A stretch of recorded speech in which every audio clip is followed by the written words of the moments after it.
सातवें चरण के इंतजार में बैठे प्राथमिक शिक्षक बहाली के अभ्यर्थी साथ में माध्यमिक उच्च माध्यमिक के स्टेट अभ्यर्थियों के लिए बड़ी खबर। सचिवालय शिक्षा विभाग से बड़ा अपडेट ये आया है कि अप्रैल महीने में 1 से 5 और 6 से 8 की बहाली के लिए बड़ा शेड्यूल जारी किया जाएगा। ऐसे में आपके स्क्रीन पर जो तस्वीरें हैं, इन तस्वीरों को देखकर स्टेट 2019 अभ्यर्थी ये समझे कि स्टेट 2019 अभ्यर्थियों के लिए राह बहुत कठिन है और आगे अप्रैल महीने में शेड्यूल भूल जाएं। माध्यमिक और उच्च माध्यमिक की बहाली के लिए बैठे स्टेट 2019 अभ्यर्थी, आपके स्क्रीन पर जो बड़ी तस्वीरें हैं, ये बड़े आंदोलन की तस्वीर है। सचिवालय का बड़ा घेराव किया छठे चरण की बहाली के इंतजार में बैठे माध्यमिक उच्च माध्यमिक के अभ्यर्थियों ने। जैसा कि आपको पता है कि 17 फरवरी को इनको नियुक्ति पत्र मिलने वाला था, पर नियुक्ति से पहले ही हाई कोर्ट के केस में ऐसा धमाका हुआ कि इनकी नियुक्ति की प्रक्रिया धरी की धरी रह गई और केस के इस धमाके की जद में सिर्फ 2011-12 स्टेट उत्तीर्ण ही नहीं आए, 2019 स्टेट अभ्यर्थी भी इस धमाके की जद में है। 2011-12 के साथ 2019 स्टेट की बहाली प्रभावित हुई है।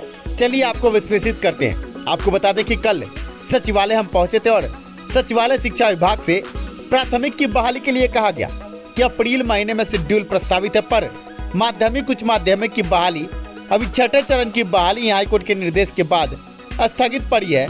ऐसे में शेड्यूल 7वें चरण का 2019 स्टेट बहाली का ये भूल जाए अभ्यर्थी, अभी इसमें विलम्ब लगेगा। ऐसे में 2019 स्टेट को पात्रता परीक्षा कहने वाले सुन ले कान खोलकर कि कॉम्पिटिटिव नेचर की परीक्षा अगर मानेंगे तो जल्द से जल्द शेड्यूल निकल सकता है।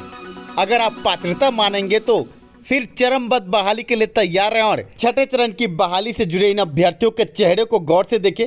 इनको नियुक्ति पत्र मिलने वाला था, पर 17 तारीख को नियुक्ति पत्र मिलने वाला था और 2 दिन पहले ही हाई कोर्ट ने स्टे लगाया और अब जब तक पुनः आवेदन नहीं होगा, इन अभ्यर्थियों की काउंसलिंग पुनः नहीं होगी, इनको नियुक्ति पत्र नहीं मिलेगा। और जब चरणबद्ध तरीके से बहाली को बढ़ाने की बात करेंगे आप और प्रमाण पत्र लेकर आगे बढ़ेंगे, तो आप ये समझिए कि इन अभ्यर्थियों के चेहरे को देख लीजिए। 17 को इनको नियुक्ति पत्र मिलने वाला था और 2 दिन पहले, नियुक्ति पत्र मिलने से 2 दिन पहले हाई कोर्ट द्वारा ये कहा गया कि पुनः 17-19 अभ्यर्थी जो बीएड किए हुए उनसे आवेदन लेकर तब जाकर के पुनः काउंसलिंग कराकर तब नियुक्ति पत्र दिया जाए। देखने वाली बात यह है कि मार्च महीने में अभी भी सरकार कछुए की चाल से आगे बढ़ रही है।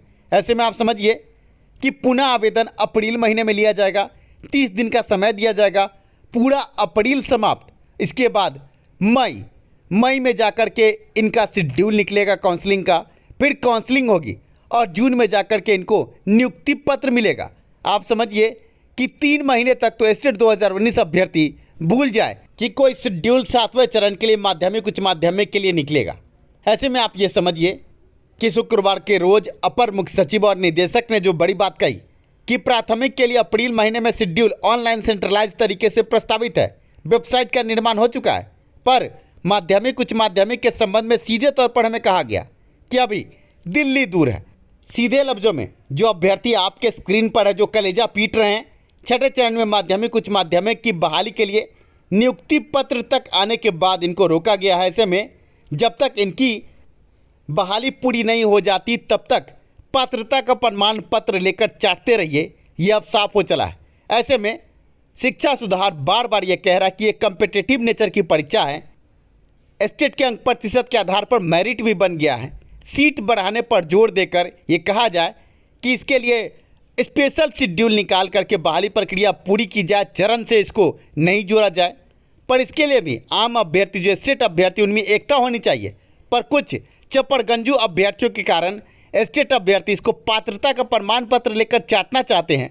तो पात्रता का प्रमाण पत्र लेकर चरणबद्ध चरण घूमते रहिए। अभी तो छठा फेरा समाप्त हुआ है, फिर 7वां फेरा होगा, इसके बाद क्या क्या होगा ये अभी देखने वाली बात होगी। पर जो तस्वीरें आपके स्क्रीन पर है, जो आंदोलन आप देख रहे हैं, ये छठे चरण में नियुक्ति के इंतजार में बैठे अभ्यर्थी आंदोलन कर रहे हैं। जब इनको ही पुनः आवेदन के प्रक्रिया में भेजा गया है, पुनः इनकी काउंसलिंग होगी, तो आप 7वें चरण के इंतजार में बैठे स्टेट अभ्यर्थी समझ जाए कि आपका नंबर कब आएगा।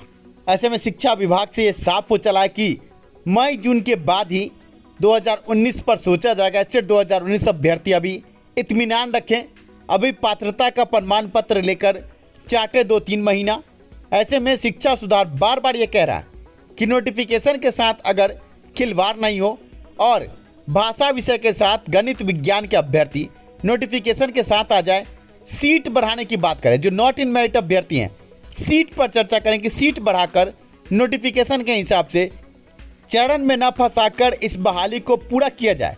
पर आम अभ्यर्थियों में ही एकता नहीं है। आप ये समझिए कि सरकार के पास 1 से 1.5 लाख रिक्तियाँ हैं।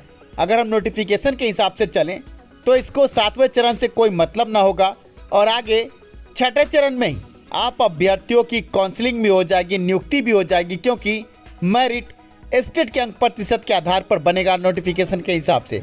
और ऐसे में सारे केस मुकदमे खत्म हो जाएंगे। पर इसके लिए आप भाषा विषय के शिक्षक, साथ में गणित विज्ञान के शिक्षक, सभी जो नॉट इन मेरिट में उनको एक होना होगा। आप आम अभ्यर्थी समझे कि जितना विलम्ब होगा उतने महीने की सैलरी आपकी बेवजह की नहीं मिल पाएगी। आप ये समझिए आपकी उम्र लगातार बढ़ रही है। हमारी पहली प्राथमिकता ये होनी चाहिए कि जल्द से जल्द शेड्यूल निकले और आपकी नियुक्ति सुनिश्चित हो। पर बड़ी बात यह है कि सोशल साइंस और कंप्यूटर साइंस के कुछ चपरगंजू जो नॉट इन मेरिट में अपने फायदे के लिए आम स्टेट इन मेरिट और स्टेट भाषा विषय के और गणित विज्ञान के अभ्यर्थियों को बरगलाते हैं। आप ये समझिए कि आप नॉट इन मेरिट में नहीं हैं। जैसे ही सीट बढ़ेगा भाषा विषय के शिक्षक, साथ में गणित विज्ञान के शिक्षक मेरिट में आ जाएंगे। आप ये समझिए कि 37,500 की ये बहाली है और 33,000 सीट जो नवसृजित पद है, अगर हम नोटिफिकेशन के हिसाब से चलते हैं तो दोनों सीटों की हम मांग कर सकते हैं। और हम ये कहेंगे कि सीट बढ़ा करके आप नियुक्ति कीजिए, हम कोई केस मुकदमा नहीं लड़ेंगे। जो नोटिफिकेशन है उसी के आधार पर, जब कम्पिटिटिव नेचर की परीक्षा है, हमें चरण से कोई मतलब नहीं है। हमारे लिए शेड्यूल निकाला जाए और सरकार को शेड्यूल निकालना भी होगा। और आप ये समझिए कि नोटिफिकेशन के हिसाब से आपकी नियुक्ति सुनिश्चित होगी, क्योंकि स्टेट के अंक प्रतिशत के आधार पर आगे आपकी मेधा पहले ही बन चुकी है। आगे नियोजन इकाई में आपको भेजा जाएगा और आपके लिए सीट उपलब्ध होगा।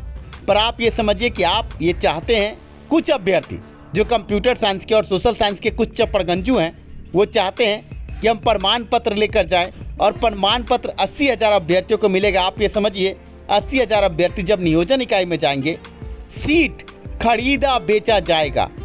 6ठे चरण में आप साफ तरीके से देख चुके हैं कि 6 लाख 7 लाख में, और जब 7वां चरण होगा तो 15 से 20 लाख में सीट बिकेगा, क्योंकि भीड़ बहुत होगी और एक सीट पर कम से कम 10 अभ्यर्थी खड़े होंगे।